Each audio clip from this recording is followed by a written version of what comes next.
Lord, I want to know you more and more. And I want to build my life through your word. So speak, O Lord. Here I am in your midst, in total surrender. Teach me, Lord. Oh Jesus, you are my good shepherd. I am your sheep. I want to follow you. I've got distracted, but I know that by the power of your spirit, you have destroyed all distractions from my life. And here I am, sitting in your presence to listen to your word, a word that will change my life, transform my life.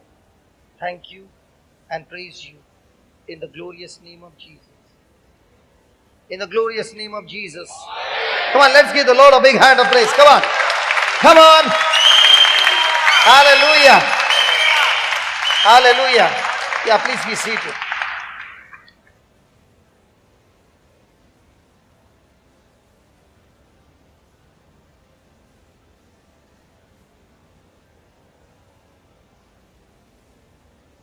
So before the break, we were studying that God, the Spirit of God, has come into our lives and made us a new creature, a complete new creation. The old is gone. God was in Christ reconciling the world unto himself. Now the same God in Christ, through Christ, in us, is still reconciling the world to himself through Jesus Christ. And when he's doing this, he's saying he's not counting the trespasses that we committed in the past. He has forgiven it. He doesn't remember it anymore. Hallelujah. So, this new creation takes place in the inward man and not the outward man. Praise God. Now, let's go to again 1 Thessalonians 5:23 and see where we go wrong.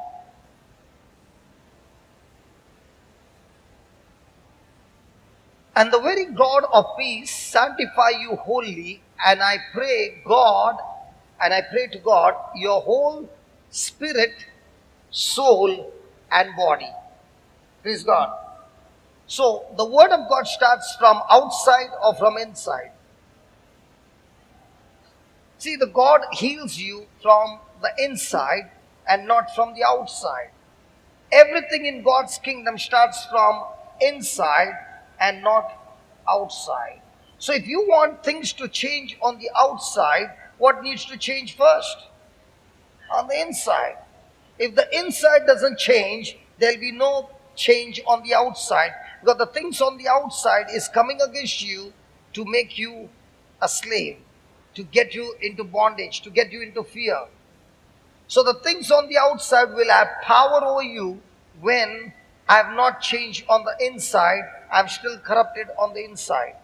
And that's the time when you use the scripture saying, the one who is in me is greater than the one who is in the world. Then the one on the outside will say, listen, the one inside and the one outside are the same. But God says that He is going to first start with things on the inside, and that's why the Word of God first speaks about the spirit, and then the second is the soul, and third is the body. Praise the Lord. Hallelujah. Hallelujah. Now, why do people, even though the Word of God says first the spirit, then the soul, and the body, then why do people most of the time have an understanding of body first, soul, and spirit? Why the difference? Because we are living in this world, and this world is operating through a system called senses, through a system called seen, S-E-E-N. The devil can every moment defeat us if you go into the battle with him on seen. But if the same battle is there and you're getting into the battle and you're relying on not seen but unseen, that is the scriptures, you can defeat the devil at every moment. Example. Now when Jesus is on the cross, does he have the power to get down? Yes. Does he have the power to beat up the Roman soldiers? Yes. Does he have the power to destroy them all? Yes. In spite of having that power, he doesn't use that power. He submits to his father's will. And there he's been beaten up, spat on, insulted, tortured, and he's going through all that pain. Now, in the natural, who looks to be the winner? Satan. Jesus looks to be a perfect loser, a failure. And now, when his own disciples see that Jesus has died on the cross, they come to a conclusion: the game is over. The Pharisees thought the game is over. The scribes thought the game is over. Jesus' own people thought the game is over. The Greeks thought, the Gentiles thought, the Roman Empire thought the game is over. Now, when they were playing this game, they were playing in the natural. But was Jesus responding on the natural, or was he responding on the spiritual? Spiritual. And that's why when he was on the spiritual, spiritual is the parent, natural is the child. See that? How do you prove that? Because everything that we see around has come from a raw material called the Word of God. God created the world by His Word. Word is spiritual. So which one is the parent? The Word. Which one is the child? The natural things that we see. So which one is more powerful? The spiritual or the natural? Spiritual. But which one do we believe is more powerful? Spiritual or natural? Natural. And because our mindset is on natural, we are more focused on body, soul, and spirit. So are we going in God's line, or are we going in the world's line? So if anything needs to change in the natural, the world will say, pick up the tools of the natural and use them, and things will change. God is saying, if you want to change anything in the natural, use the tools which are spiritual, because they control the natural world. Amen? Amen? So, when a person is talking about natural senses, he is more body conscious. Most of the time, are we body conscious about the body's comfort? Come on. Okay. Now, many a times we think through our intelligence, through our reasoning. That is the soul thinking. So, a person is what? Soul conscious, or intelligence conscious, or reasoning conscious.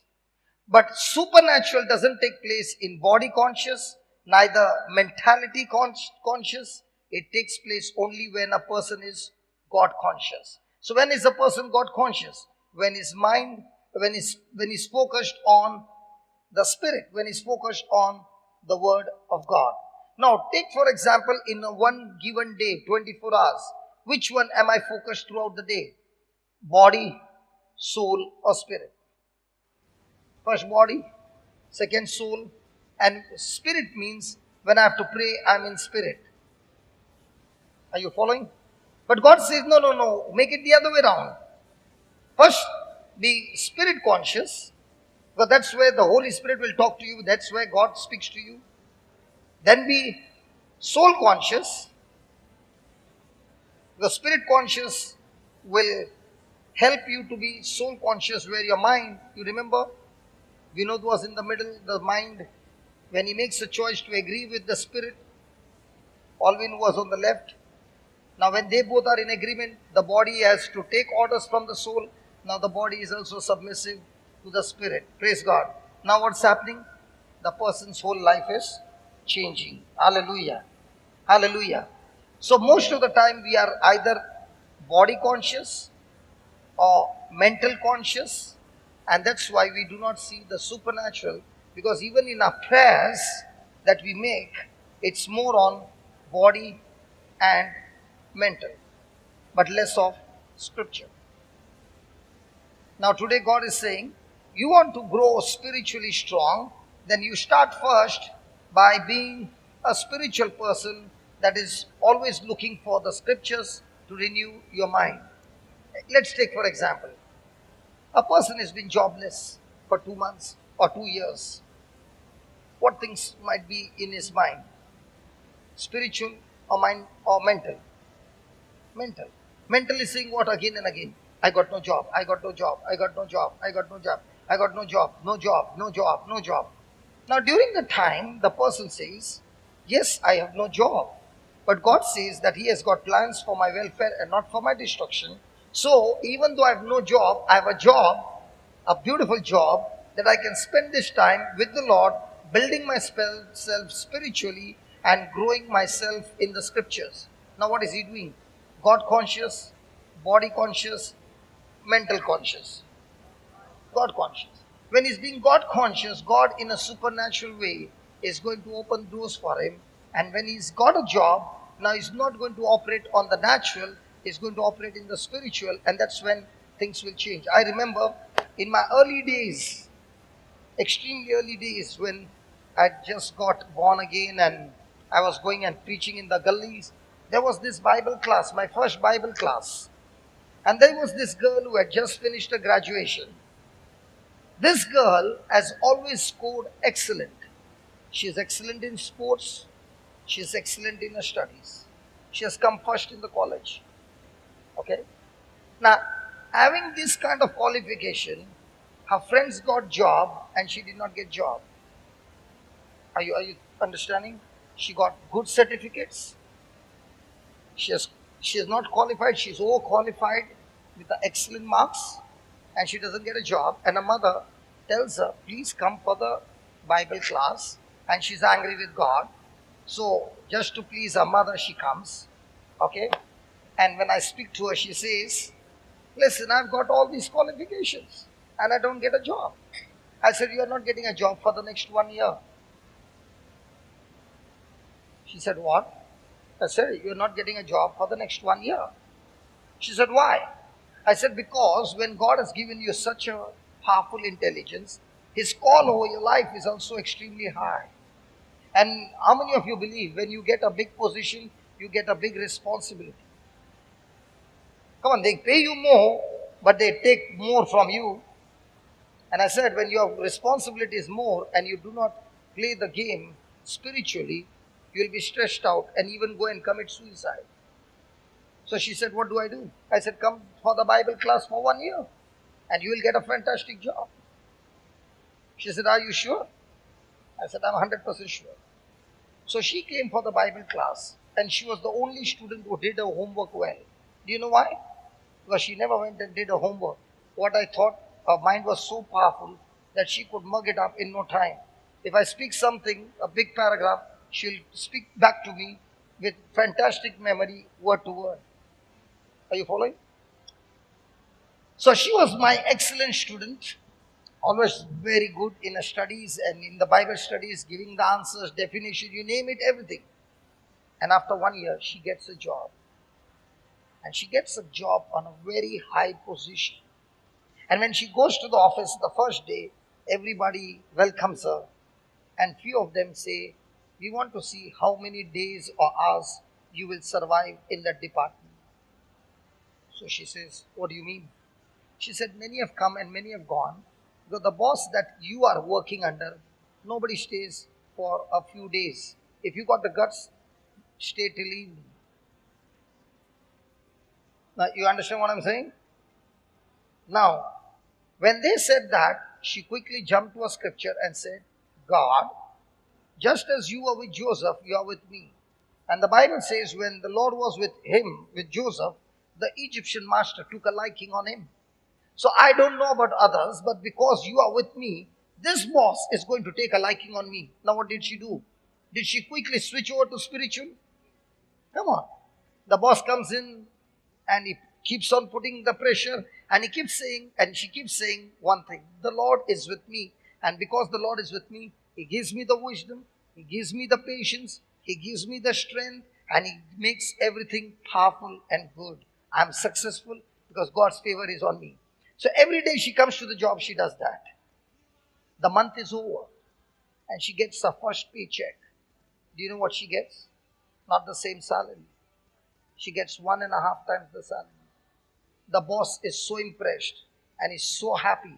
And when she gets the check, she goes to the ones who said to her, "Can you survive?" And she shows them the check and says, "I did not get my salary. I got 1.5 times of the salary." And they said, how did you do that? And she said, you want to learn that? I'm ready to open the Bible class in the office.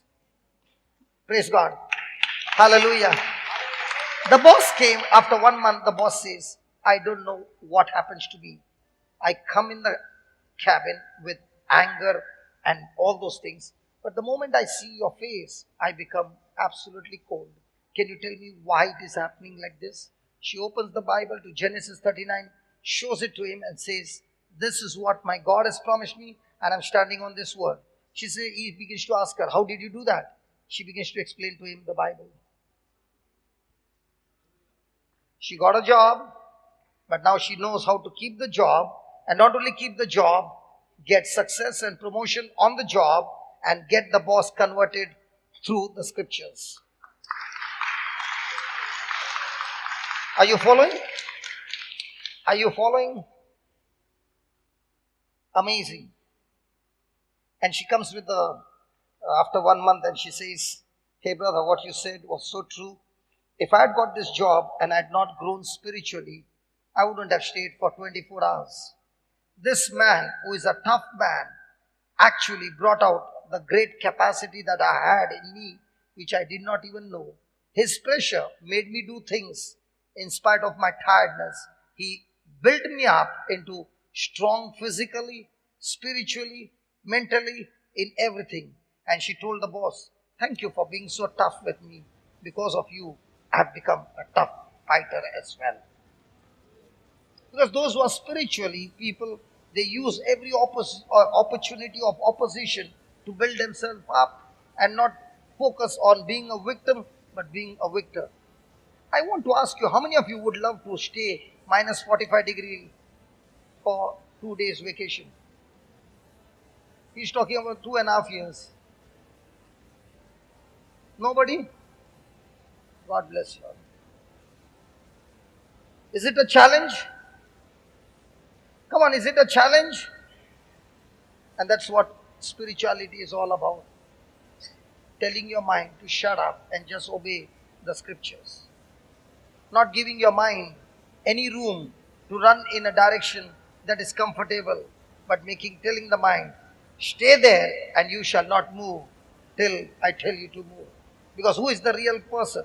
The mind or the spirit? So who is controlling whom? But in our life, who's controlling whom? And when the mind controls the spirit, you are living a most messy life. You might be talking the Bible, you might be reading the Bible, you might be praying the Bible, but if your mind is controlling your spirit with contradictory things, your life is still messed up. Thank you, Jesus. Thank you, Jesus. So we need to be mind conscious or spirit conscious people.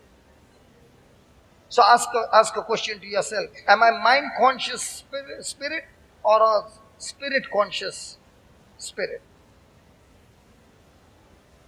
Which one?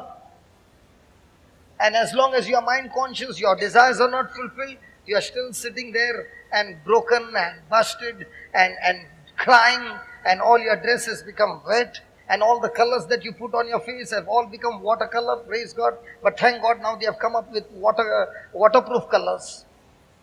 So even though tears come, the colors don't mingle. They don't mix. The ladies are saying, we'll meet you after the class. In the afternoon, you did not come over there, you survived. Tea time, we will see you. Praise God. Okay, write down please.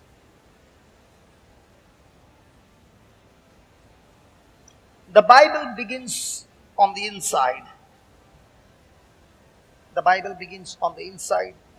That is the innermost part of the man. That is the innermost part of the man. That is the heart of his being.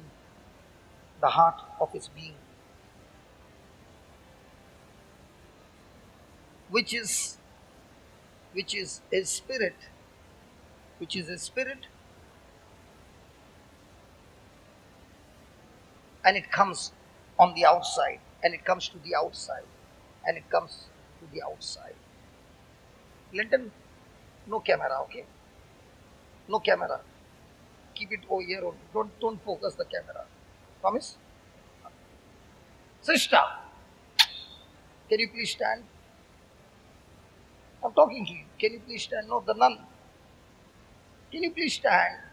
Please. Now I'm the teacher. I know you are elder to me, but now when I'm standing here, you have to. Okay. Can you see this nun?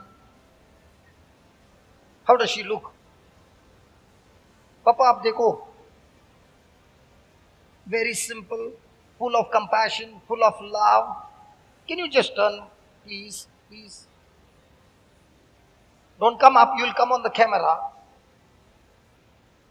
There's a reason why I'm saying. Can you see her, how simple she is? Can you see that she can be a terrorist? I'm asking you. No. But she could stand in front of people like the terrorist and challenge them on the word of God and take back what's from the kingdom of God.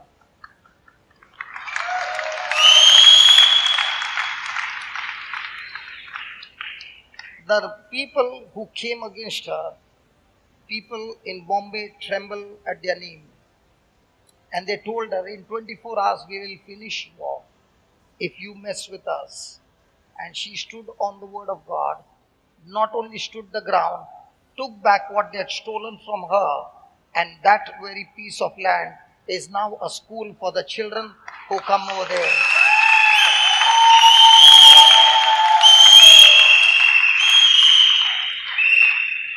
She has got a very powerful boyfriend. You know his name?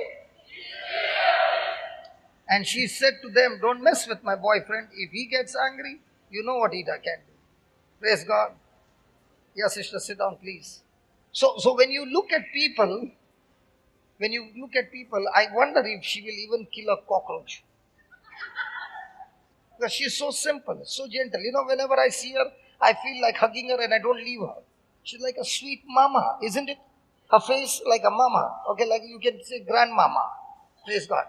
Now, when I went to a place and she poured this heart to me, and I said, you know, mama, the Bible says in 2 Chronicles 20 that there were 3 kings who came against King Joseph. And King Joseph was no match for them. They could have finished him. But King Joseph quickly moved into the spiritual ground because in the natural ground he was already defeated. And the moment he moved into the spiritual ground, he could look at the situation spiritually and still have victory. So mama, might be they are strong in the natural, but we are strong in the spiritual. And let me tell you, spiritual has got power over the natural. And she has got one more gift. She's a marathon runner in prayer. What did you think? John, what did you think? She can run and run and run in a prayer day and night and still not get tired. And when she came to know on 2 Chronicles 20, she got her guns loaded and day and night began to use those bullets till she went and took back what it was hers. And it belonged to the kingdom of God. Today God only knows how many children, Gordon, how many children will be blessed by that land? Gordon, you know the story, right? You don't know a story? Oh, I know the story. Hallelujah. She got back the land.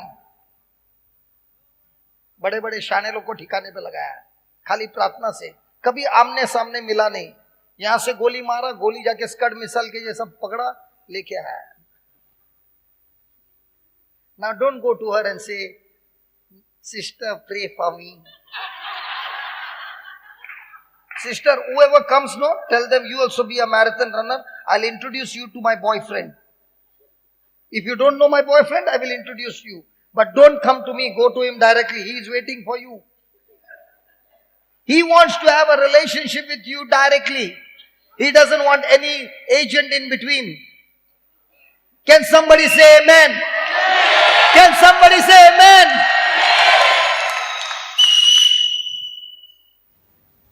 Hallelujah. You know, when I see some of the soldiers sitting here, they might be so fragile, you might be saying, If I just do poo, they might fall. But you don't know what is inside of them. And some might be motu like me, but nothing inside.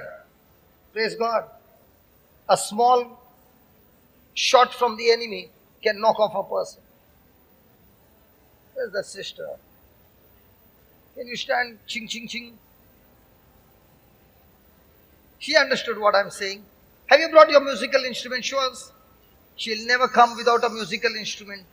Never ever come without an instrument. Do you know why? Because she was on a wheelchair. People who have been spending a long time on the wheelchair know what it means to be on the wheelchair. They know what it means to when your legs don't obey you. They know what it means to when their back doesn't obey them. They know when their body is fragile and the body is dying. They know. And in the midst of all that, they learn how to fight. Say that, fight. Fight not with people, but fight with that spirit that is coming against them. And they fight and they take back what the enemy, the devil, has tried to steal from them. Hallelujah. Now don't go to her and say, sister, pray for me. Introduce them to your boyfriend. If the nun got a boyfriend, we also got the same boyfriend. The boyfriend is not only for the nuns and priests, also for the lay people, man. Hey, also for the lay people, man. Hallelujah. Hallelujah. Hallelujah. And let me tell you, there is no partiality. If they can get the access, we also can get the access to the same boyfriend. Are you listening? Are you listening? So become spirit conscious. Become spirit conscious. You are sitting there. When you become spirit conscious, a time is coming that you will be standing here and saying, sit down, sit down. The devil meant to kill me, but praise God. God brought me to the house of God and I heard the word. I made a decision. I'll change my thinking and I'm ready to fight. I'm a fighter, man. I'm a fighter. I'm a fighter. I'm a fighter. I'm a fighter. I'm a fighter. But I don't fight natural fights. I fight big fights, spiritual. And spiritual fights fix up things for you. Praise God. Hallelujah. So God will start from the inside or from the outside. And where are you looking to bring a change? Come on, where do you want to bring a change? On the outside or inside? So who is going to help you to change on the inside? The Word of God. So the more and more you sit with the Word of God, ask the Holy Spirit to help you to renew your mind begins to change. A change has already begun on the inside. That change on the inside, now you can say, the one who is in me is stronger than the one who is in the world. What is the meaning of depression? I used to be a champion in depression. I was so depressed that I lost my memory. What's depression? Depression is nothing but a pressure coming on the outside, putting so much of pressure to make you a victim and squeeze you into a cave where you become a prisoner in the cave, that now you don't allow anybody to come in and you don't go out. You are a prisoner forever in that prison of thoughts. And this prison is spiritual. A doctor can give you medicine for depression. Do you know what they do? They give you medicine only to put you to sleep. They give you medicine only that your mind starts working, which was working at 100, to go at work at 40. And when you take that medicine for too long, then you become a bogey person. Because now your mind is all shut down. That's what they can do. No doctor can heal the mind. A doctor can operate the brain, but no doctor in this world can ever operate the mind, because mind is not physical, mind is spiritual. And the Word of God, I said the Word of God has the power to repair and operate the mind. Hallelujah. So when a person is in depression, what happens is The person takes the word, listens to the teaching tapes, and listens to the same tape again and again and again and again and again. And the more and more he is listening to the same word of God again and again, he already knows what the preacher is going to say at the next line. When he already knows what he's speaking, the next line, now what he has been hearing has entered the heart. And when it enters the heart, there's an explosion that takes place on the inside. Now all that pressure that is coming from the outside starts breaking, because now the power on the inside is greater than the power on the outside. Oh yeah, that's how it works. Hey, that's how it works. That's how it works. I know some people who are traveling from Dubai to Abu Dhabi, 160 kilometers every day up and 160 kilometers down. They used to say, God, give us a job in Dubai or give me a house in Abu Dhabi. I don't want to travel this. But from the time they got the CD and they began to listen, they began to say, God, thank you for the job. And Lord, please see that I don't get transferred. Because by default, 160 kilometers this side, 160 kilometers on this side. And I'm listening to the same tape every day. I already know what the preacher is going to say the next line. And now when he goes to the office and the same message is in practical, he already knows what I'm going to do the next. Because I heard the preacher preach from the Bible, the word of God. I'm no longer responding physically. I'm responding spiritually. And because I'm responding spiritually, the Holy Ghost is taking control of that situation and turning it around in my favor. Hallelujah. That's why you got to listen to the same teaching over and over and over and over again till it gets into your whole system, till it gets into your bones. Hallelujah. Thank you, Jesus. Come on, write it down. Many people say body, soul, and spirit.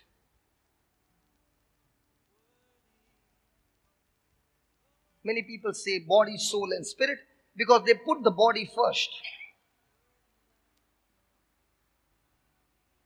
They put the body first. It is because they are more body conscious. It is because they are more body conscious than being spirit conscious.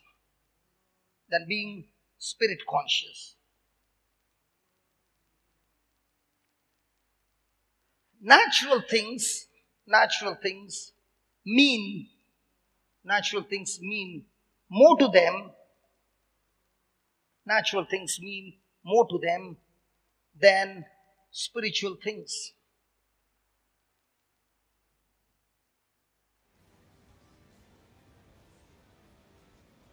Natural things mean more to them than spiritual things. They put physical things first.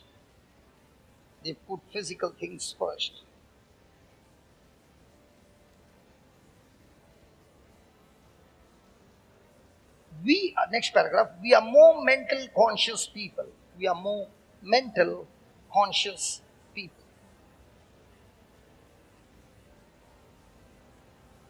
Because we live more in the mental realm. We live more in the mental realm. But man is a spirit being. Man is a spirit being. We need to be spiritual conscious. We need to be spirit conscious.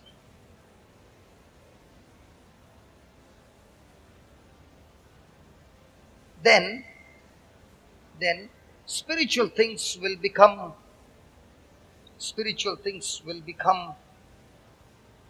more real to us. Spiritual things will become more real to us.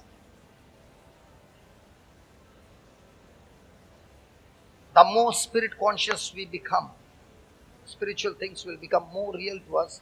The more spiritual conscious we become. Sharon, what's your name, baby?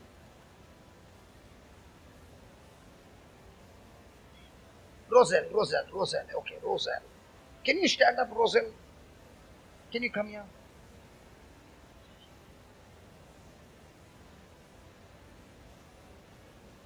I met Roselle yesterday, my new friend, my baby.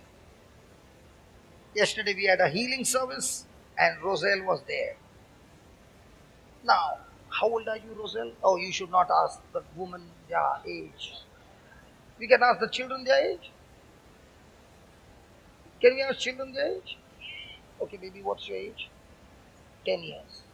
Because when you ask a woman their age, they become old quickly. Now, what's that? Spiritual conscious or worldly conscious? And you're very no, okay. She's 10 years old, okay, and she's writing down notes, and when she misses a line, she looks to me so that I can repeat the line again. So I asked her, why are you so interested? She tells me, because one day I want to stand where you are standing and preach the word of God. Now, I told her for that you will have to spend more time with the Lord. And she said, I'm already spending. I've started learning the booklet by heart. Okay. And I'm doing that. And I know that is my dream. Now, supposing I am in your class. I'm 10 years old. You are also 10 years old. Okay. And I'm a naughty student. And in your class, Now, when I'm doing this, will it hurt you? Correct? Now, what will you do? Huh? She'll go and tell teacher. So, John is the teacher. First time I gave you a good position, that also they are laughing. I don't know why your name is laughing. You are John and I'm Johnson. Okay. Now, this teacher beats me up. Why do you want to tell him? So that you do not want me to continue it anymore and become a good boy. Hmm? That is your intention, or to punish me? I am telling the teacher only for one reason. Not that you get punishment, but because the teacher can correct you and you become a good boy. Now let's say the teacher started trying to correct me, but I've become now more naughty. Now what will you do? Again you will talk to God. Okay, I'll show you what you can do. Okay, 1 Peter 3:9. Nathan, 1 Peter 3:9. I got one boy up, one girl here. 1 Peter 3:9. Okay. Can you read it? Not rendering evil for evil or railing for railing, means not repaying evil for evil or insult for insult or abuse, but on the contraries, repay with a blessing. Now, is there anybody over here who is a Catholic? Nobody. Okay. Is there anybody here who is a Christian? Nobody. Very good. Any Christians here? Okay. If you say you are a Christian, then you must remember that this world is supposed to hate you. This world is supposed to abuse you. This world is supposed to... Thank God the mother did not see daddy. Did I hurt you, Baba? I was just doing like this, like this. I am not hurting her. Praise God. And even if I hurt you, I'll teach you what to do. Okay. Now, when I say I'm a Christian, God says, because you are a follower of Christ, negative things will come into your life for sure. And when these negative things come to your life unjustly, you have a choice either to use your body and become sad, depressed, angry, whatever, or become spirit conscious. And when you're spirit conscious, how will you respond? You will respond with a blessing. What's the meaning of the word blessing? God bless you. God bless you. Blessing means to pray for somebody. Blessing means to talk something good about somebody, think good about somebody, do good to somebody. That is called blessing. Now, when I am torturing her, do I deserve that she should bless me? But when she responds with a blessing, now look what God is saying. Knowing that you are thereunto called. So if you call yourself Christian, then God is going to take you on a journey where He's going to practically teach you. And what will be the teaching? A testing. There is something called as temptation and there's something called as test. What's the difference between the two? Temptation is negative, test is positive. One is to give you a promotion and one is to give you a fall. Yes, temptation always comes from the devil because he wants to make you stumble. Test comes from God, which looks to be negative, but the test is meant to make me grow and know God better and have more wisdom, more maturity. So is test going to come in everybody's life? Yes. The test is not meant to put me down, but the test is meant to lift me up from one level to the next level. So here is God saying, when a situation like this comes, you remember that I've called you and anointed you and given you my authority and my power. During that time, I want you to quickly respond to that person who does not deserve any blessing to bless them. Why? Because if you bless them in the midst of that unjust, painful suffering, then the first thing that will happen is your blessing somebody who doesn't deserve blessing will first of all change your character. Now, change of character is inside or outside? Inside. When you do that, will you be more stronger and more closer to God? It will be on the inside or outside. When this change takes place on the inside, God promises you one thing. You should what? Supposing husband, wife and a child. You got a very big property. The child grows up, the mama and dada dies.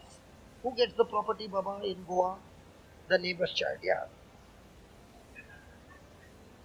Yeah, the neighbor's child. Yeah, child.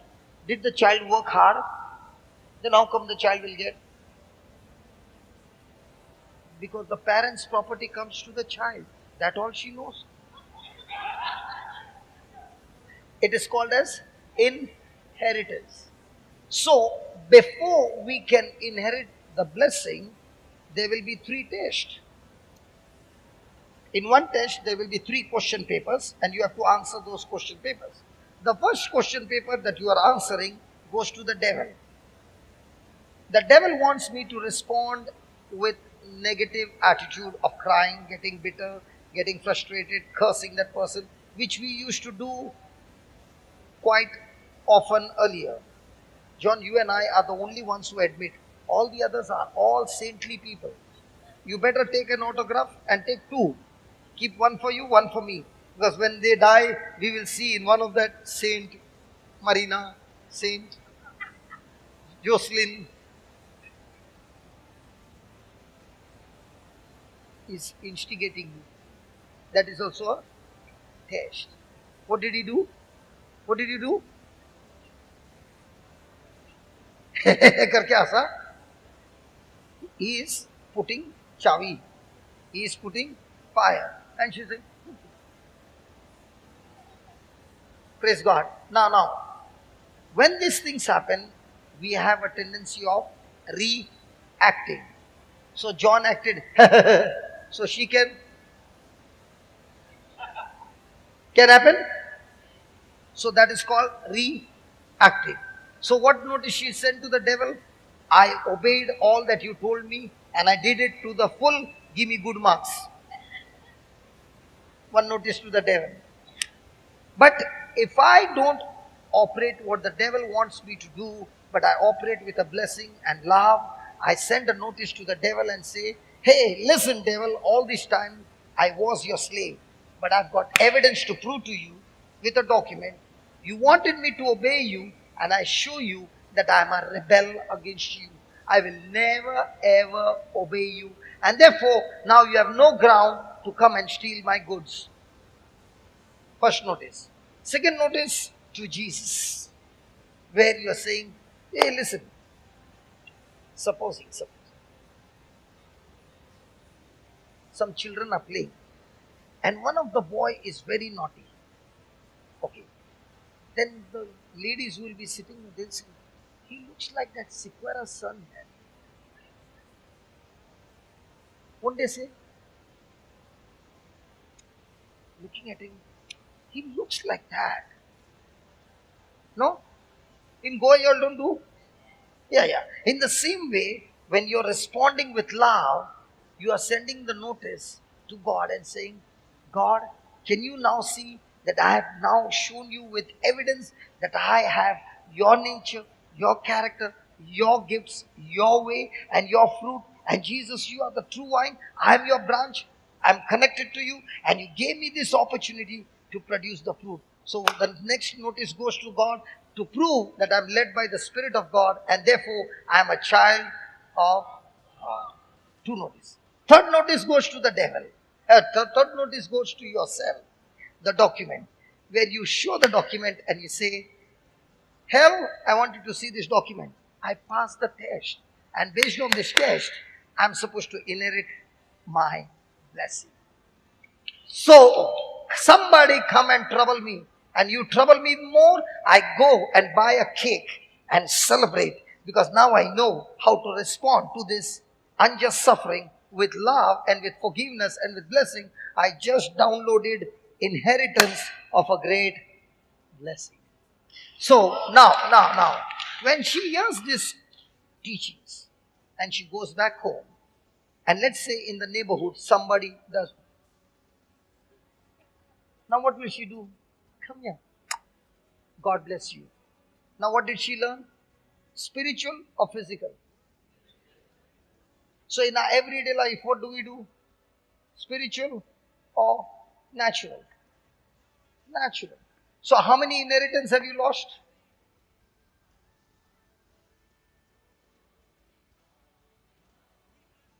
Hello, how many inheritance have you lost? You know, somebody was talking about the Sri Lankans. They are saying, talk. We got a chance to inherit. Are you following? So next time somebody is coming and saying, you know, somebody was talking about you. Please talk, no problem. But if you are talking and you are talking death, that will come to you. But as for what you are saying, I just got a news that inheritance is downloading now because I know how to deal with this situation. Are you following? So now understanding this situation, I can respond this way. Will it bring joy or will it bring sorrow? So that means a Christian can have joy even in a stormy night. Wow. And even a stormy night, he can turn around and inherit the blessing. So is it depending on God or is it depending on us? Thank you, baby. God bless you. Hallelujah. Isn't that good? That she has got a decision. I want to serve my God. And I pray that that decision doesn't change. And if she can keep that decision going, who knows, one day she'll be preaching and I'll be there taking notes. Don't laugh. This happened to me. My teacher, when I went to Melbourne, was sitting on the first row where you are sitting.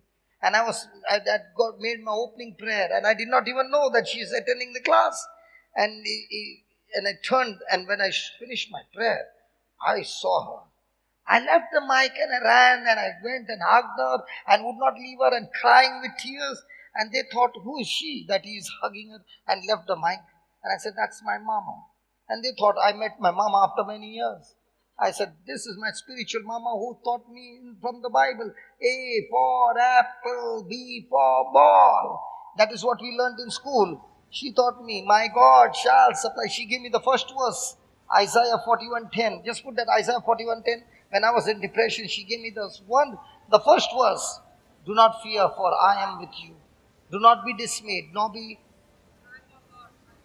not be dismayed, For I am the Lord your God who strengthens you. I will uphold you with my victorious right hand. The first scripture that she taught me, I remember it even after 19 years. And when I saw her, I began to cry. And I introduced to her. And I said to Mama, Mama, tell me one thing.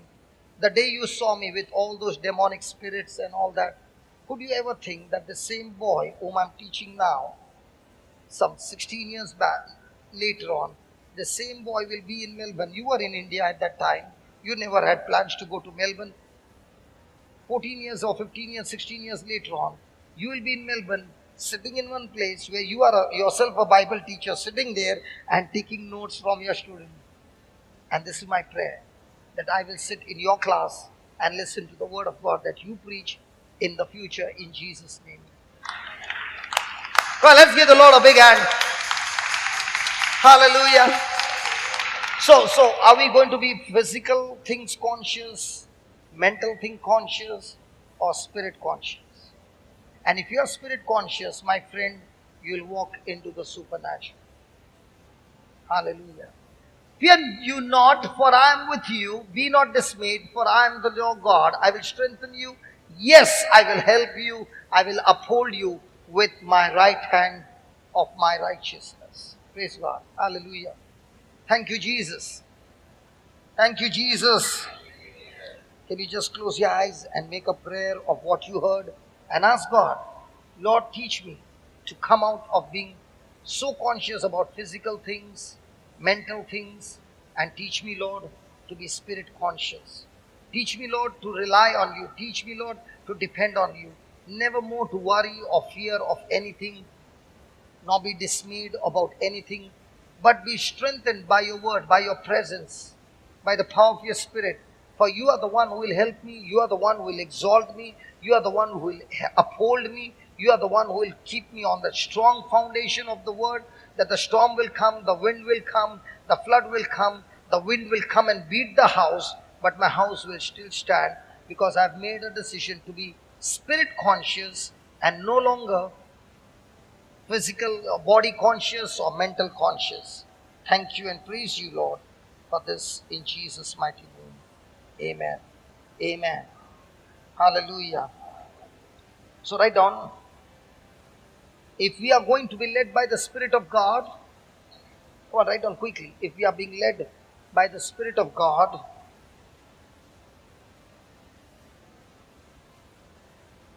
we must be more spirit conscious. We must be more spirit conscious.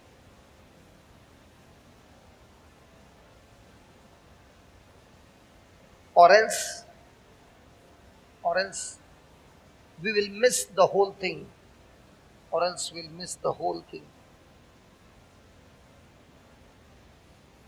Capital letters. God's Spirit leads us. God's Spirit leads us through our spirits. God's Spirit leads us through our spirit.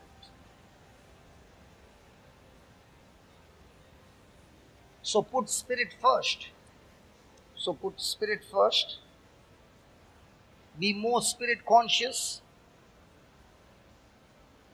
Be more spirit conscious. More conscious on the inward man. More conscious of the inward man. Of the inward man.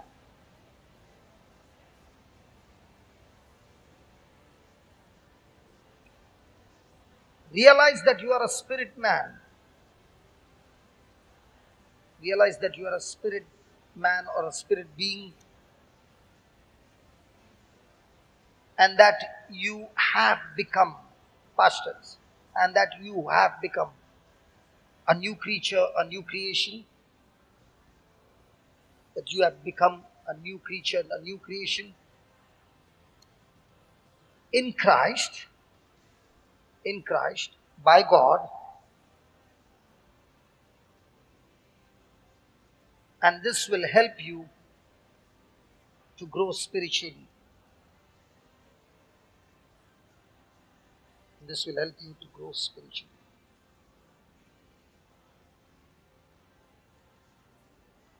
So what homework I had given you before the break?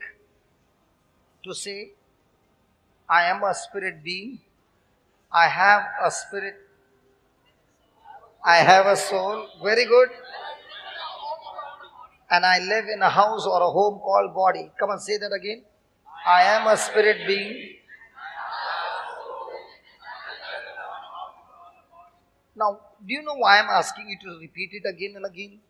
Because the Bible teaches us when a person speaks something and he doesn't believe, let's say he doesn't believe, but he's going on speaking it over and over again.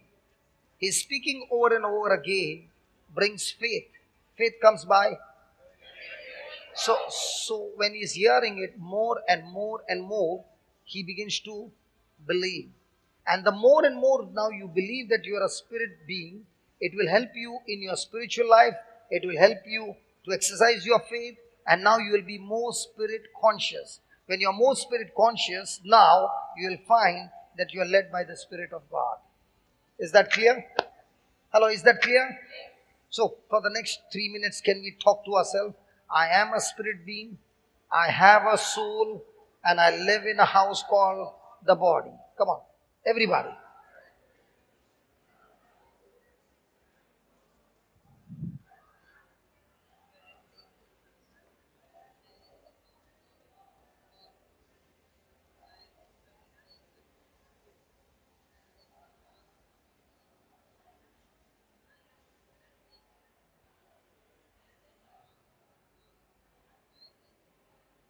Yes, I am a spirit being, I have a soul, and I live in a house called the body. I am a spirit being, I have a soul, and I live in a house called the body. I am a spirit being, I have a soul, and I live in a house called the body. I am a spirit being, I have a soul, and I live in a house called the body. I am a spirit being, I have a soul, and I live in a house called the spirit, the body.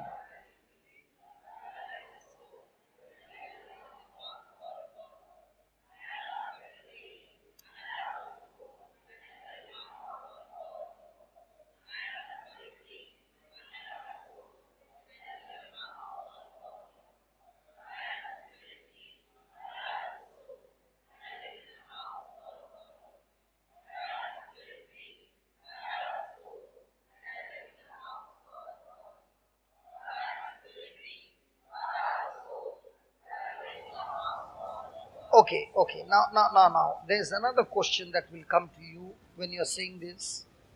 I am a spirit being, I have a soul. Can you tell me how do I differentiate between a spirit and the body and the soul? Because when I say I'm a spirit being, I have a soul, I do not understand what's the difference between a spirit and the soul, and how do I differentiate between the spirit and the soul. Praise God. So let's go to Hebrews chapter 4 and verse 12, and the Lord will teach us what's the difference between a spirit and the soul.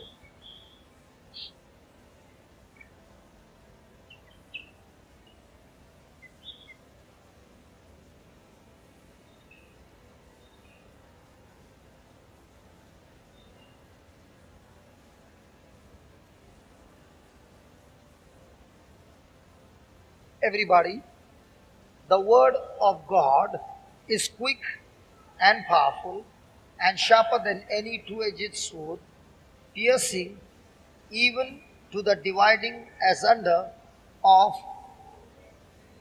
Now, the word of God, see, many a times people say the spirit and the soul are one and the same.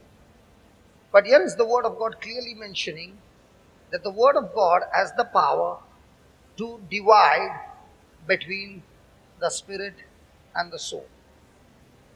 So, if it is dividing the spirit and the soul, that means they are two different things, absolutely two different from each other. And if it was not, then why should the word of God divide it? Praise God. Hallelujah. Hallelujah. Now, what is the meaning of the word word? and then we come to the spirit and soul, then we'll understand the whole thing. What is the meaning of the word word? W-O-R-D. What's the meaning?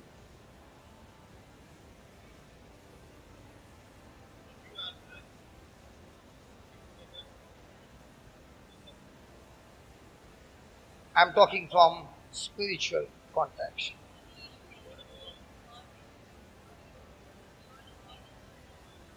Okay.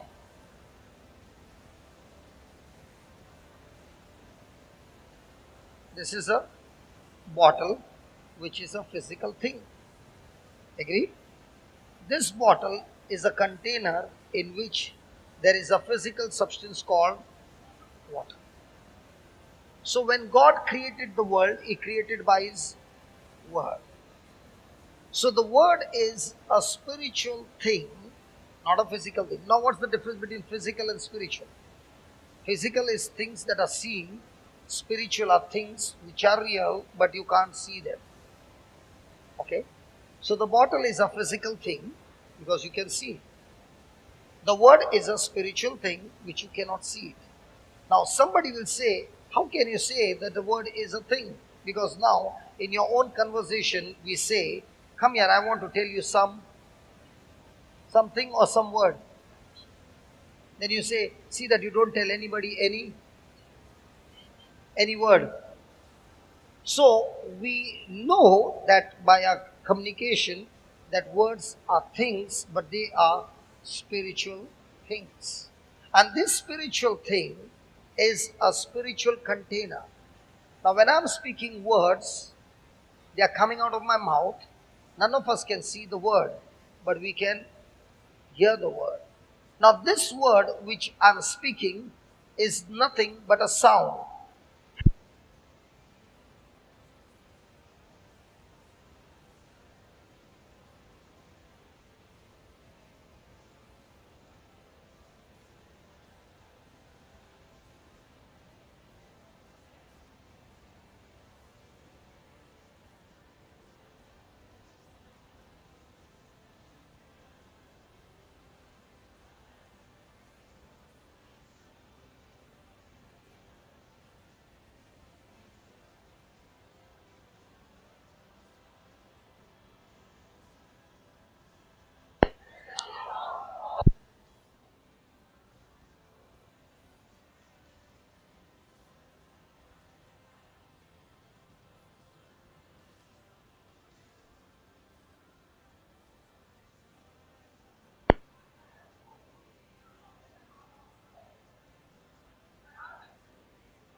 You should have put this off first.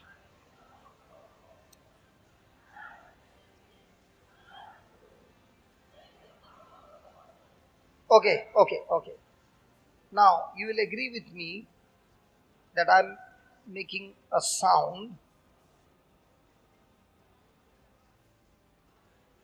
and because you understand that sound, which is English, you understand what I'm speaking to you. Now, for example, all you Indians, I'm saying, are you Bhava? Now, Sri Lankans, are you Bhava? When you go into Sri Lankan Airlines, what do they say? Are you Bhavan? Are you Bhavan? Now, what's the meaning? Namaste.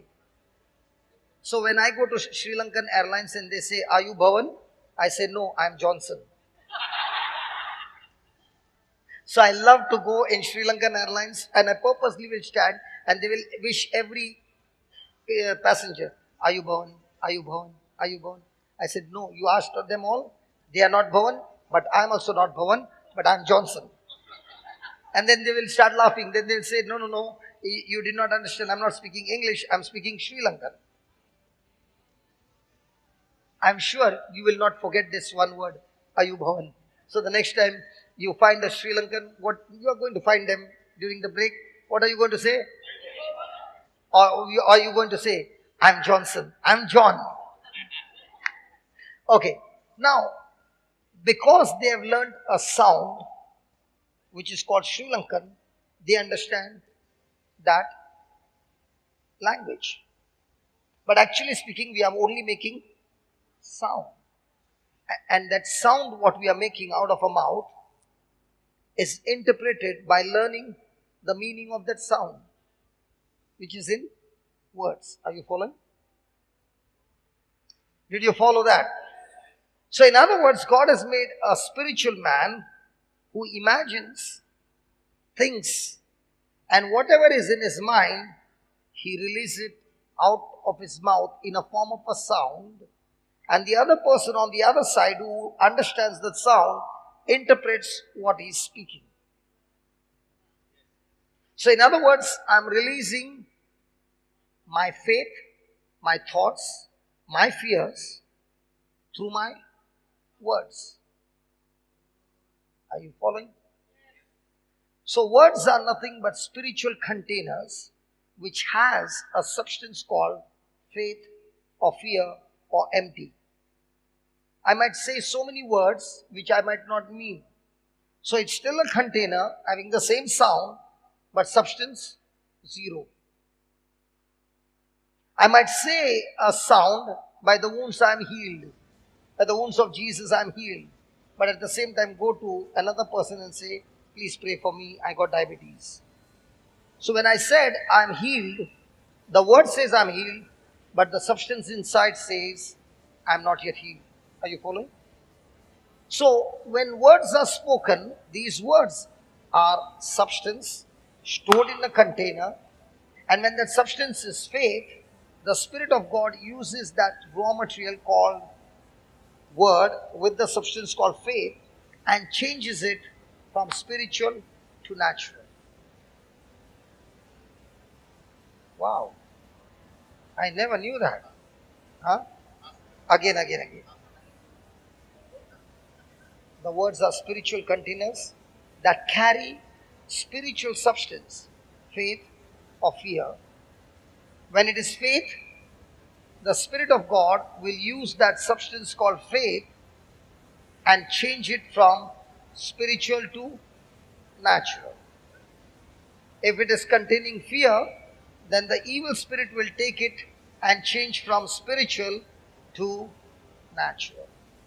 So who is the substance? Who is the person who is going to supply the substance? We. Where do you get this substance? It is stored in the Word of God. So now God is saying, this word that you are reading in the Bible is not just a word.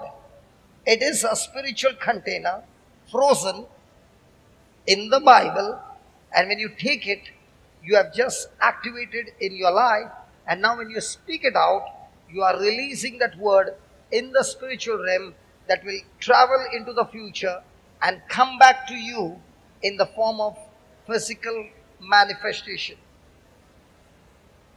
So this word is not just word, it is alive. It has got the very life of God.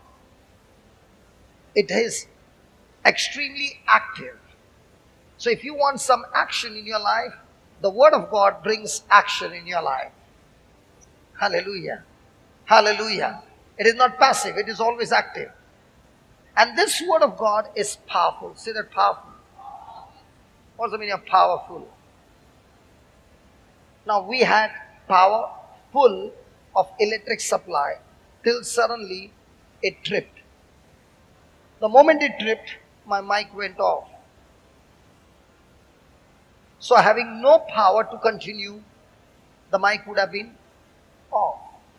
So what is power? Full. When power went off, what happened? The mic went off. So what's the meaning of the word power? Come on, what's the definition of power? Cyprian. Yes. Power is the ability to get result.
Come on, everybody stand, everybody stand. Come on, everybody stand. Come on, everybody stand and say it. Come on. Some of you are dozing. Come on.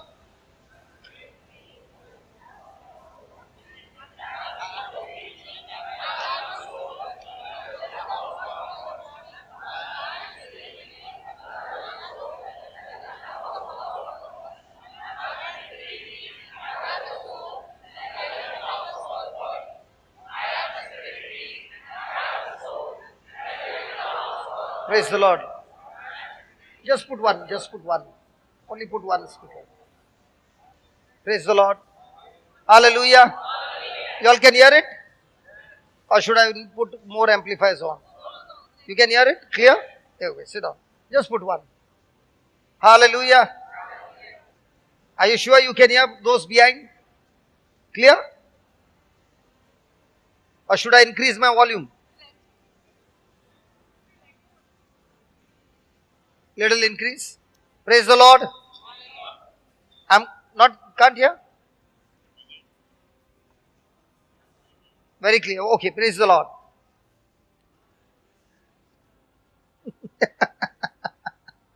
Thank you, Holy Spirit. You are so wonderful. For every incident, He'll give me an example. Hallelujah. There was once a man who went to the market to buy fish. Can't hear?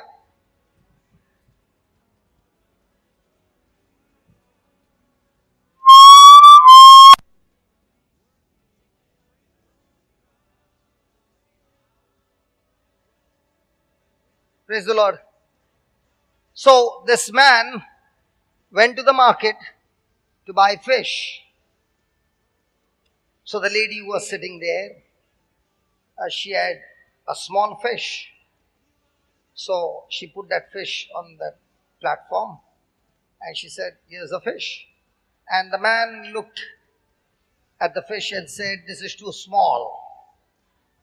So, the lady said, "Okay." She took the fish, put it inside the basket and brought out another fish and said, "Look at this one." And he said, "This one is okay, but it's still small." She took that fish, put it in the basket, and she put the third fish. And when he saw the third fish, he said, "It's still small, but okay, I'll buy all the three." Actually, what was this lady doing? She had only one fish. She was putting inside and taking the same fish and putting it outside, and the person was saying, "This is a little big, but not very big. I want." That is our mind. But when that person said, "Okay, give me all the three," she was in a fix. Hallelujah. Are you with me? Yes, praise God. Okay. Where were we? Power. What is power? Power is the force to get results. When you use power, there will be result. When you use power, there will be always things which are there are taken away and new things are put into order by power. Example. This is a rock. Let's say this is a rock and I got a dynamite. Is it powerful? Yes. So I make a hole at the bottom, put it over there, and then I run. What will happen to the rock? How will it blast without me ignition? Igniting. Yes. Good. Thank you. How will I get the dynamite explode? First I'll have to ignite. When it explodes, as it used power, yes, what happens to the rock? It has broken into pieces. First thing, did this power get result? Is it now the same or things have changed? So what is power?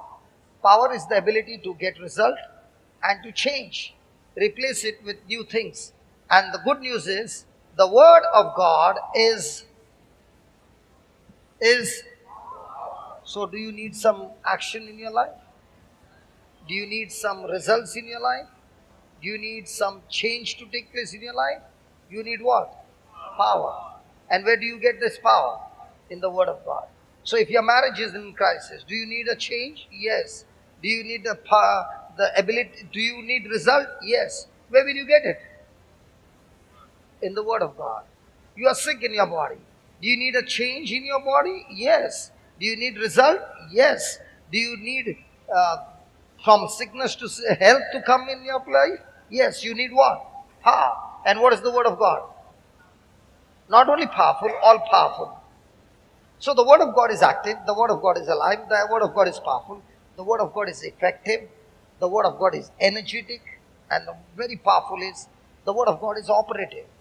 You can be seated there with some XYZ sickness, and the doctor must have said you need an operation, and you don't even realize the Word of God, as you are listening and believing, the Word of God has already operated you. As I told you, the Word of God has the power to operate the mind. Depression is the problem with the mind, not with the brain. Hallelujah. So the Word of God has the power to operate you. Hallelujah. Now this Word of God has the ability to divide the soul and the spirit. So when a person is thinking anything, if it is in line or agreement to the Word of God, now he is thinking through his spirit or through his soul? Through his spirit. Because spirit can never ever oppose God's word. Spirit, your spirit and the Spirit of God coming together can never ever speak anything that is in disagreement to God's word. So how do I know whether I'm speaking in my soulish or spiritual? Anything that I'm speaking in agreement to God's word is spiritual. Let's take for example, thank you Holy Spirit, thank you. Now, here comes Angel Gabriel and says to Mother Mary, you will have a child. And she says, listen, I have not had any physical relationship with any man. How do you say I'll have a child? And he says, listen, the Spirit of God will come upon you. The Spirit of the Most High will come upon you and you will bear a son. Now, if the same word has to be given to you, how many of us will choose to believe? Because our way of believing will be, for me to get pregnant, I need the sperm. If I don't get the sperm, I can never get pregnant. So I'm thinking from soulish or spiritual. But when the angel Gabriel spoke to Mother Mary, what did she think? From the soulish or spiritual? And because she believed in the spiritual, she said, that's why she said, let it be done unto you, unto me, according to your word. So when am I a spiritual or a soulish? How do I differentiate? Even though it's not in my ability, even though it's not in my capacity, but yet when I choose to agree to God's word, I am now moving in the spiritual. So whether I'm soulish or spiritual, they are so close to each other, the only person who can differentiate is the Word of God. Now, many a times I've seen deaf ears open. Okay? So when I come to that person and I'm saying, okay, I'm going to pray and the deaf ear is going to open. But I will be using these two fingers and putting it in your ears. Now, if a person puts fingers in the ears, will the deaf ears open? Then all the doctors would have put fingers in the ears. So, in the soulish mind says, how in the world can a person put fingers and the deaf ear can open? Whereas doctor is saying, I've checked everything and there's no chance. I still remember in Melbourne, I was preaching and I said to them, to prove to you that the word of God is powerful, I'm going to ask people who got deaf ears and they will be opened now. So I said, all those who got deaf ears, 1 year, 2 years, any years, just stand up. Those who got your hearing aid, stand up.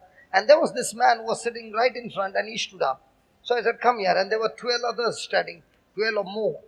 And it said, wherever you are standing, keep standing.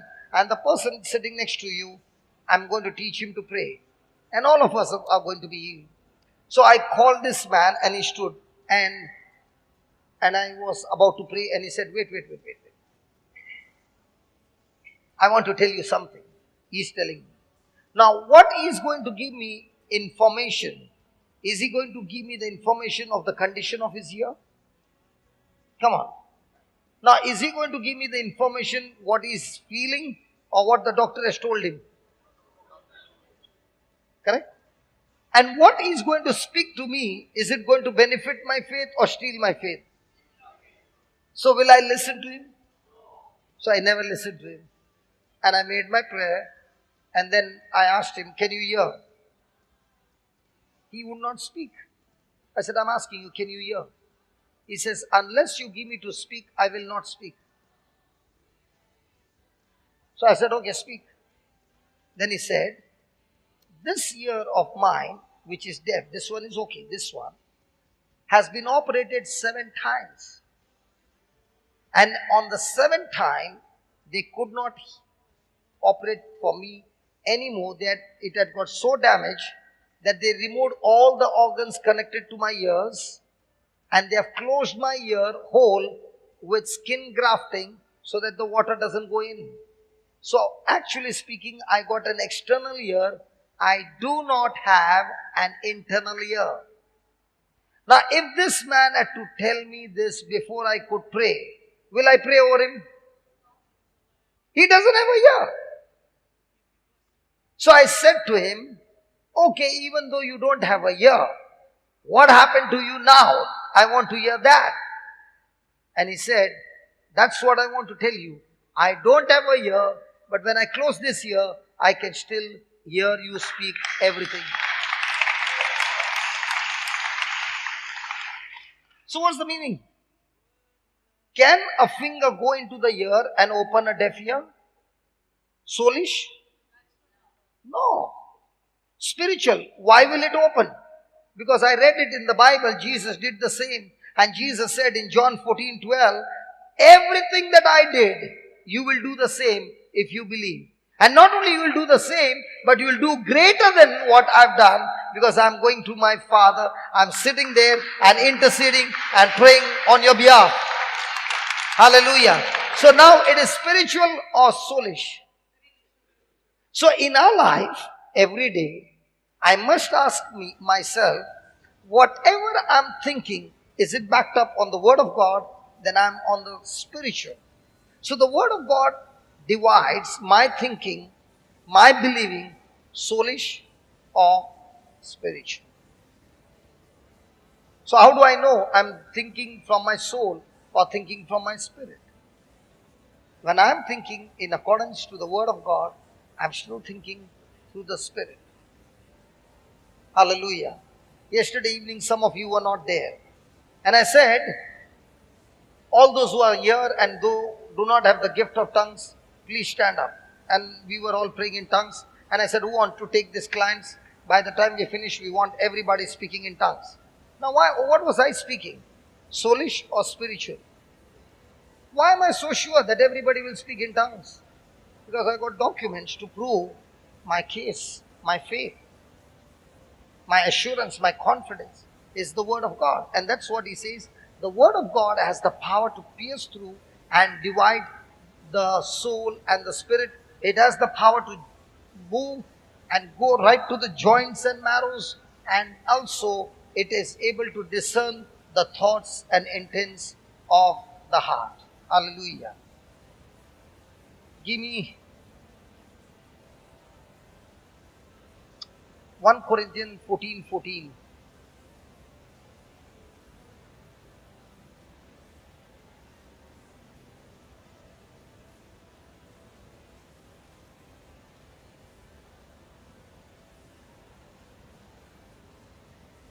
One Corinthians 14:14. Sorry. Yeah, 1 Corinthians 14:14. It's not there? Oh, sorry. Yeah, everybody read it. If I pray in an unknown tongue, my spirit prays, but my understanding is unfruitful. So when I'm praying in tongues, let's read it again. For if I pray in unknown tongue, my soul prays, my body prays, my soul prays. So before we started this class, who was praying? Your soul or your spirit? You know what is the problem? Most of the very strong problem in the churches with Christians is multiples of people have understood one kind of prayer, which is a prayer of understanding. And here he's saying, when my spirit prays, my understanding is unfruitful. Means I do not understand what I'm praying, but my spirit is praying to God according to the will and plan and purpose of God. So according to the Bible, there are two kinds of praying. There's a praying soulish and there's a praying spirit. When a person is praying in an unknown tongue, is praying through his spirit, and this praying in the spirit, even though the understanding is unfruitful, the result is extremely fruitful. Whereas in the soulish, I am praying through my soul with understanding of words. Praise God. My understanding is fruitful, but not necessary. The result is fruitful. Now, if you check your own prayer life, which one is more? Understanding praying is more, or not understanding is more? From the time we started the tongues ministry, we have seen amazing results. You know, all those who are here and you want to join the ministry of praying in tongues, you can contact Sister Marina. She is in charge and she will help you to pray in tongues. Praise God. And it's a every day getting onto the group and praying in tongues from wherever you are. And when a person is speaking in tongues, his spirit is praying, and that spirit praying is according to the will and plan and purpose of God, and it is extremely, extremely powerful and extremely fruitful. Praise God. Hallelujah. So please ask a question to yourself. When I make a prayer, let's say I pray for 1 hour, how much of the time I'm praying with understanding which is fruitful, and I'm praying from my soul, and how much am I praying from my spirit, which the understanding is unfruitful, but the result is extremely fruitful. Praise God. So when a person is praying from the soul, he is actually using his mind and praying with understanding. He's praying out his intellect. Praise God. Hallelujah. Hallelujah. So when a person is praying in tongues, he is not praying from his soul, he is praying from the spirit. Hallelujah. So remember, when a person is praying from the spirit, he is praying from his innermost being. Now, when he is praying in tongues, he is led by the Spirit of God, and the Spirit himself intercedes for us according to the plan and will of God. Romans chapter 8 verse 26 and 27.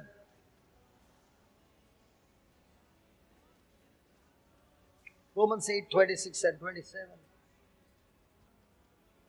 Likewise, the Spirit also helps our infirmities.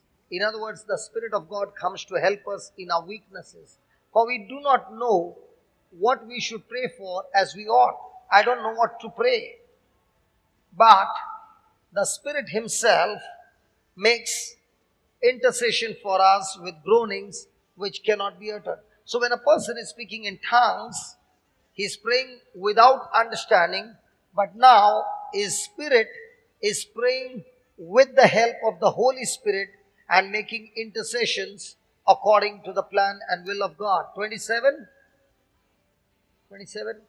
And he that searches the heart knows what is the mind of the Spirit, because he, the Spirit of God, makes intercession for the saints according to the will of God. Hallelujah. So the Spirit of God takes over your spirit. It is your spirit that is talking and speaking words that you cannot understand, but all those words are according to the plan and purpose and will of God. Now, which prayer would be more powerful? You praying in tongues or you praying with understanding? So ask yourself, is my spiritual life based on soulish prayer or spirit prayer?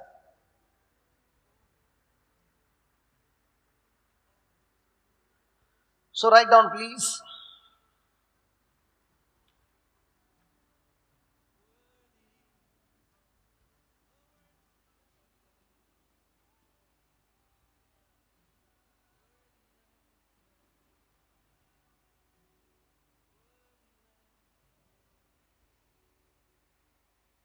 With my body,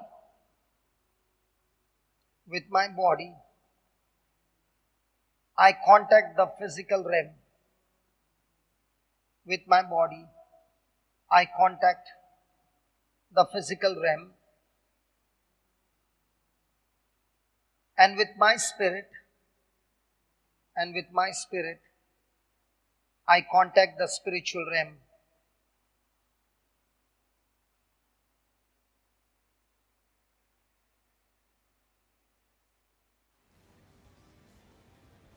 With my soul, I contact the intellectual.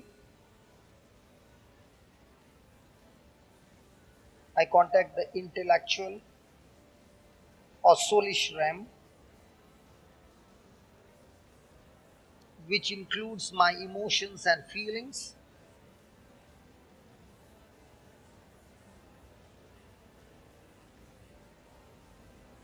In 1 Corinthians 4:14, in 1 Corinthians 14:14,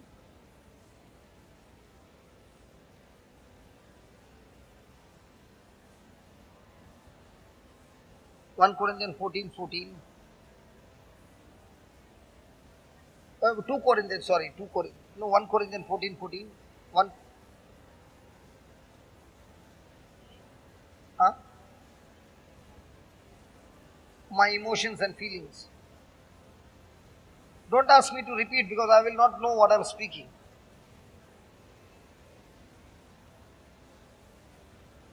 1 Corinthians 14:14. For if I am praying in an unknown tongue, 1 Corinthians 14:14. If I am praying in an unknown tongue,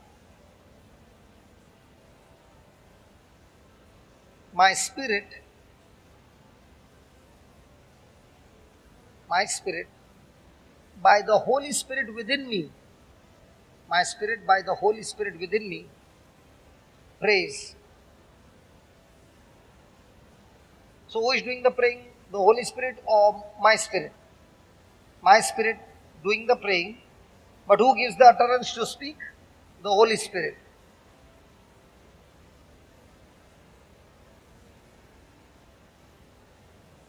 But my mind is unproductive. But my mind is unproductive.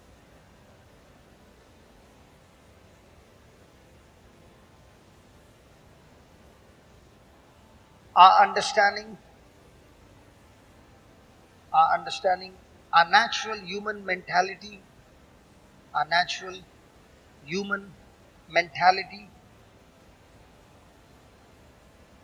is a part of a soul, is a part of our soul, is a part of our soul. So when my spirit prays, so when my spirit prays, my understanding is unfruitful. My understanding is unfruitful.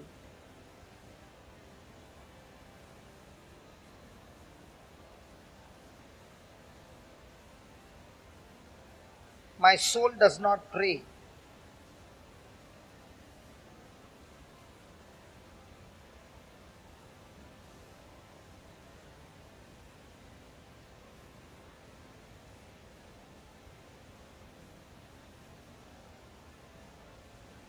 I am not praying out of my soul when I pray in tongues.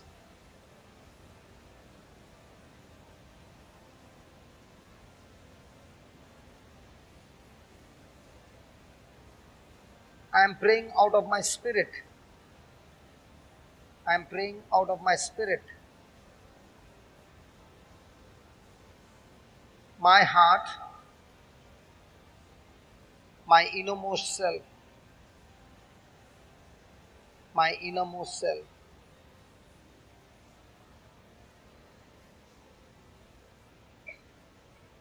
Give me John chapter 7:37.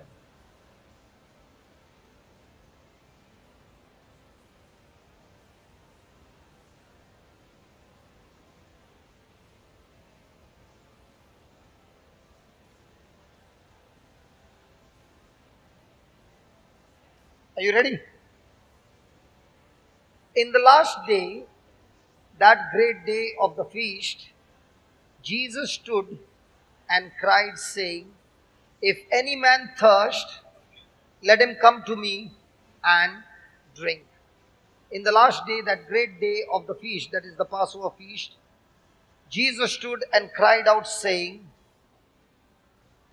"If any man thirst, if any man thirst, let him come to me and drink. Then he that prays to me, he that prays to me, he that prays to me."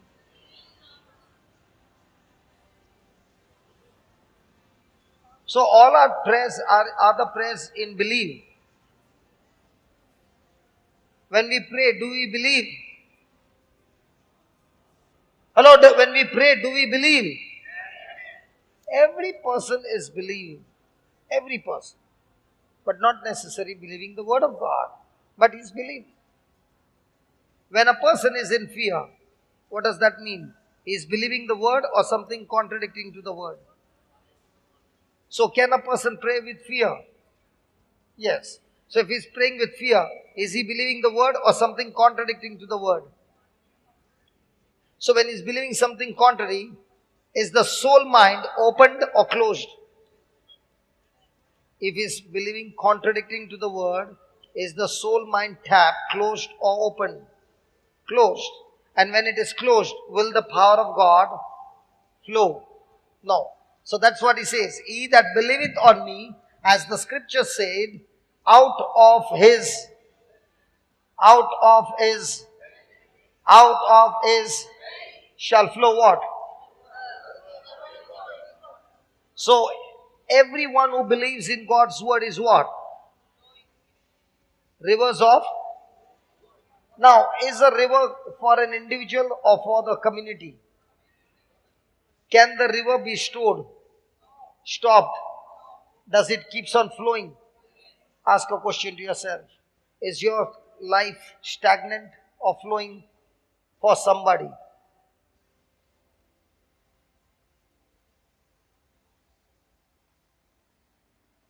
Now take that belly and join the belly which we learnt in the morning. What was that belly?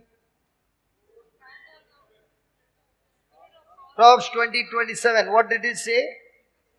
The spirit of man is the candle of the Lord, searching the inmost part of the. So now you take these two scriptures and join it together.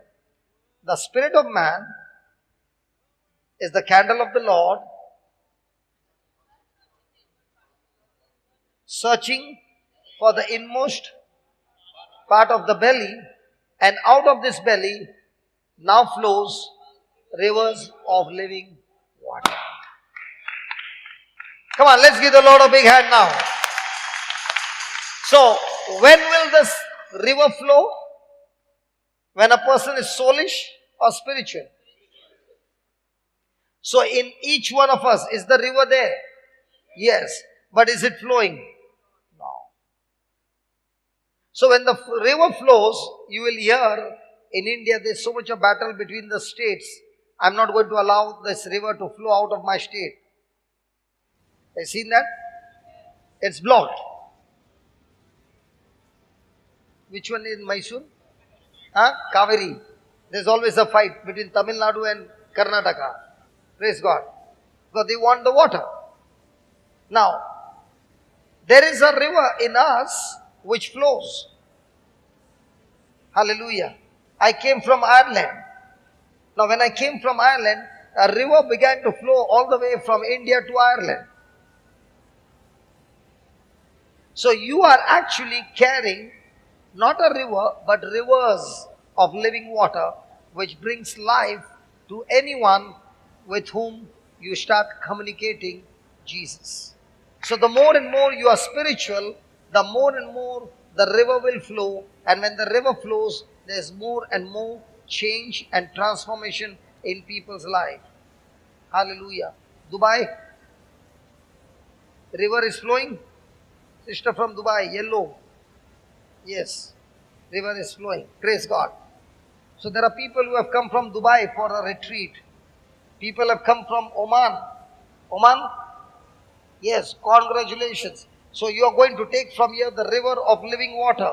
So this river will flow to Oman and you will do wonderful job, wonderful ministry in Oman. Congratulations. Give me a smile. Praise God. I'm talking to the lady who came from Oman. Priscilla. Priscilla. Praise the Lord. Hallelujah. Hallelujah. Thank you, Jesus. Thank you, Jesus. So, can we just close our eyes, put a hand on the belly, and believe with all our heart, in us is a river. 19 years back, a lady walked into my house and spoke to my wife when I was in depression, no hope, a condition of hopelessness, a condition of ending up my life. And this lady came to my house, spoke to my wife and said, I know a place where the river is flowing. I know a place where the river is flowing. Oh, the river is flowing. Oh, the river is flowing. A river of living water.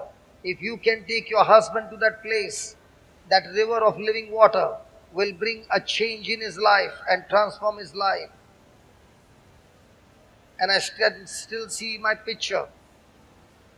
My wife taking me to that place along with this lady. And when I went to that place, within 10 minutes I beat up people over there and I was put out of the place. There was another person who said, I know another river flowing. Come, we will go to that place. And he took me to a place called Chembur. And there Father Jose was preaching the word of God. And as he was preaching the word of God, I raised my head to listen to what he was saying. And the word entered into my heart. I changed my mind to believe the word. And the river just began to walk into my life, destroyed all that demonic spirits, healed me completely, set me free from captivity. And now in me came the well. Jesus said to the Samaritan woman, the word that I give you, the water that I give you, you will never thirst. For in you shall be well of water that springs forth everlasting life. So I received the well when I got born again, and this well water was for my own transformation. The more and more quicker the transformation took place by the well water called the Word of God.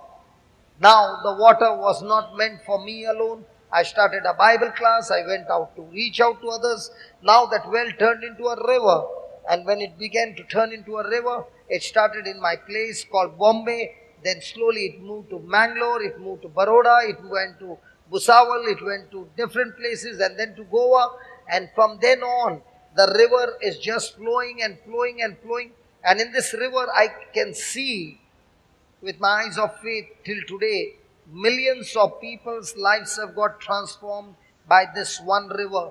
Imagine all of us seated here have got a river flowing, and if you also make a decision of living a selfless life for God and for His word and for His purpose and for His will, I'm telling you, my friend, millions and millions of people's future is going to be changed through the water that is going to gush forth and flow out of your belly, rivers of living water.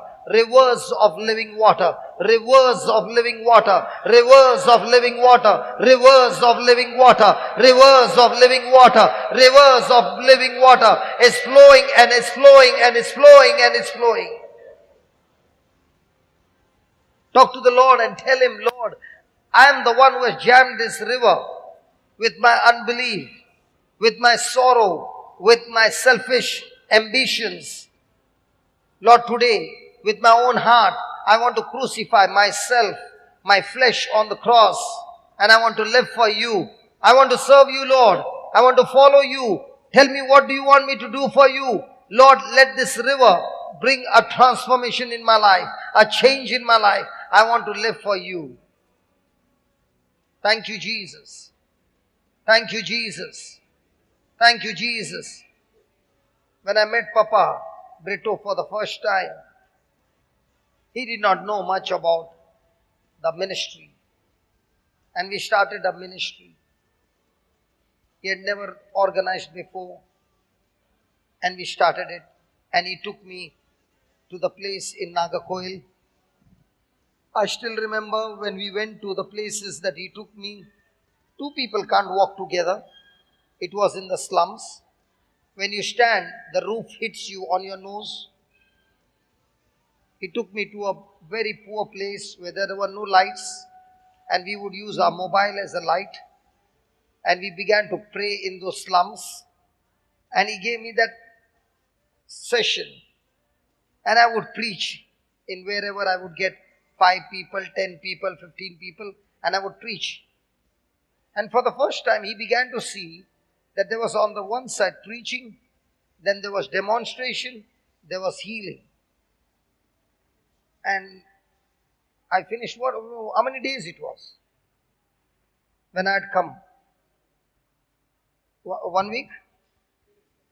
3 days? 3 or more? 4 days, okay.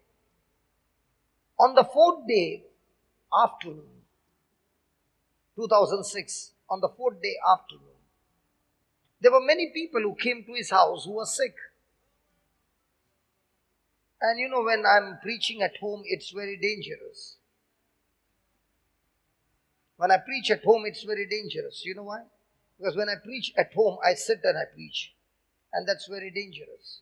Because when I sit, my body has learned when you sit, it's time to go to sleep. Because I travel at night, so most of the time I sleep vertical, not horizontal. So that day I was sitting and the preaching began. And I told them, close your eyes. And we started the first song. And I never opened my eyes. I went off to sleep.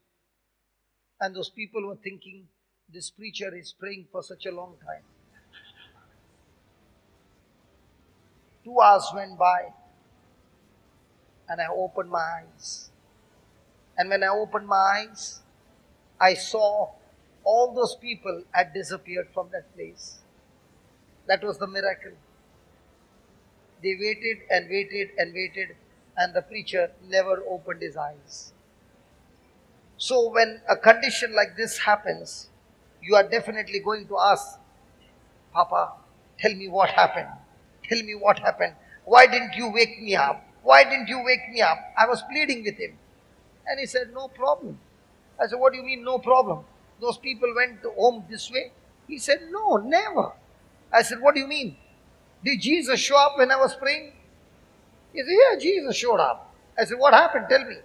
He said, these 3 days when you were teaching, I was taking the notes. And these people had not attended your service. So I took my notebook out and I took the notes and I preached to them for 1 hour. And when I finished, I said, come here. And what you did, I did the same. And everybody went home healed. I stood there crying and I said, thank God I got connected to the military man who is saying, oh, you got a gun. I'd never seen this gun before. And I'm now seeing how you load the bullets and you fire. I also took the same gun, loaded it on my shoulder and shot it. And praise God, every bullet went and hit the devil and they all got healed.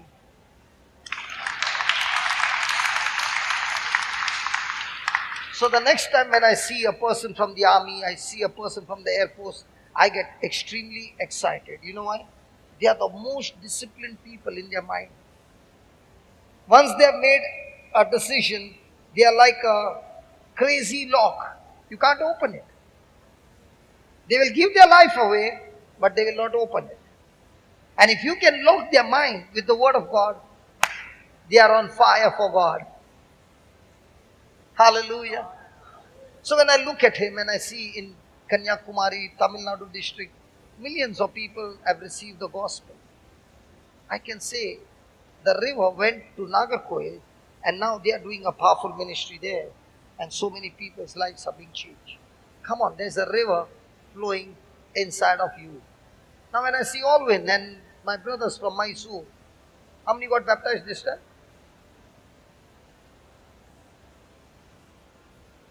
And last time? So every year, so many members are getting baptized. Why? The river is flowing. The river is flowing. The river is, ask your neighbor, is the river locked or flowing?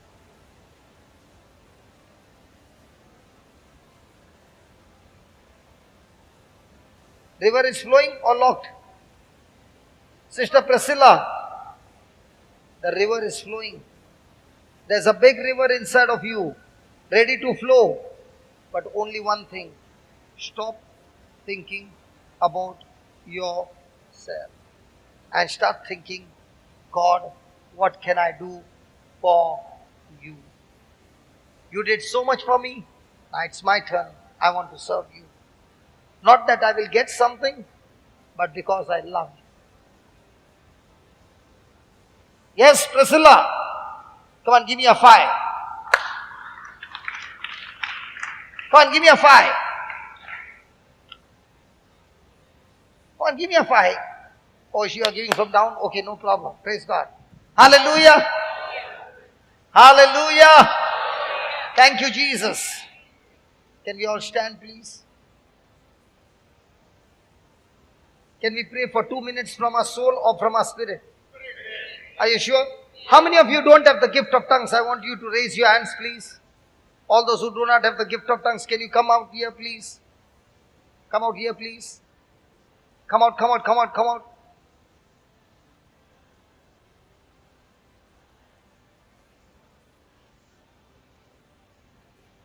Everson doesn't have? Don't have gift of tongues? Everson? He has. Oh, stand there, stand there. Come out in the open. Just face the crowd.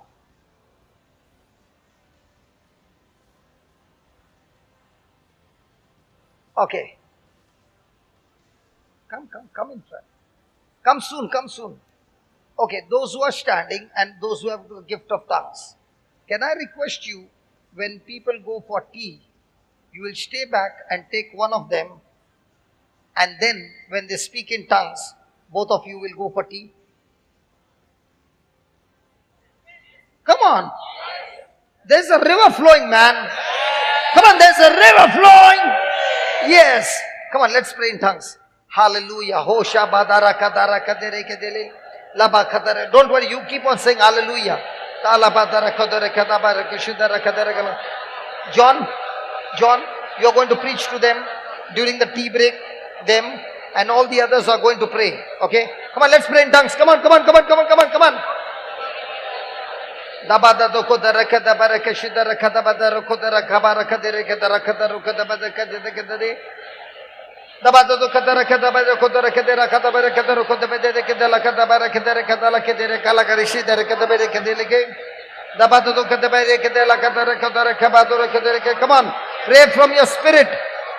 Remember, you're praying from the spirit. Just put that benefits of the tongues. Come on, you're praying from the spirit. Come on.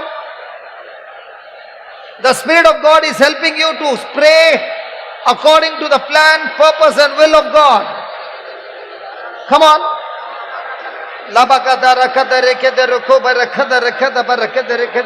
Next.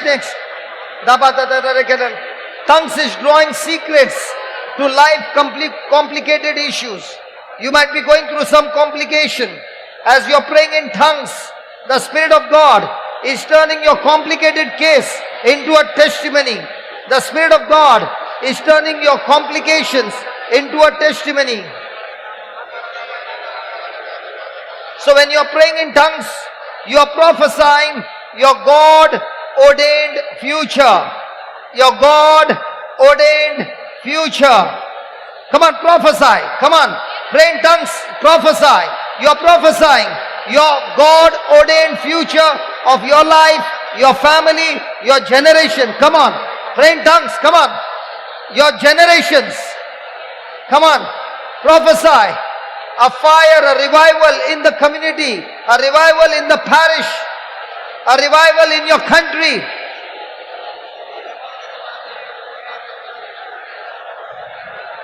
As you're praying in tongues, every plan of the devil is destroyed. You're praying out God's plan for your life. God's plan for you is for your welfare, not for your destruction. to give you a hope in a hopeless situation.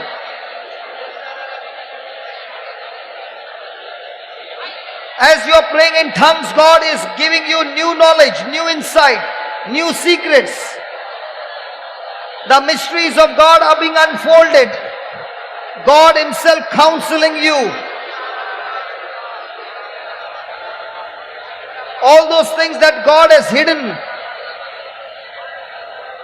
from the world,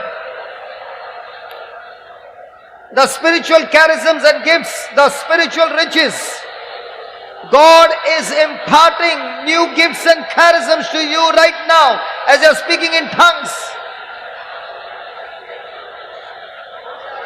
This is a time of a miracle.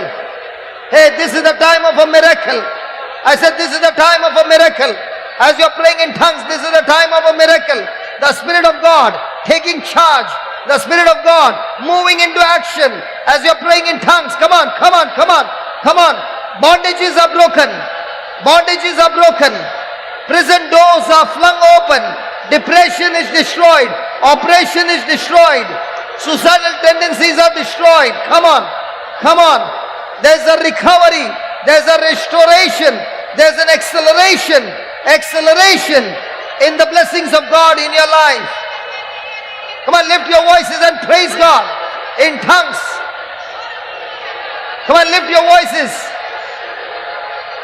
You are connected to the realm of the Spirit. The realm of the Spirit. The realm of the Spirit. The spiritual realm is a realm of signs and wonders and manifestation. Da ba da de ke de re ke de re ke re be de re ke da da ba da da ka da da be ke de re ke de re ka da ba re da da ba ka da re ke de re ke de re ke da ba re ke de re ke. Thank you, Jesus. Thank you, Jesus. Thank you, Jesus. Thank you, Jesus. Praise the Lord.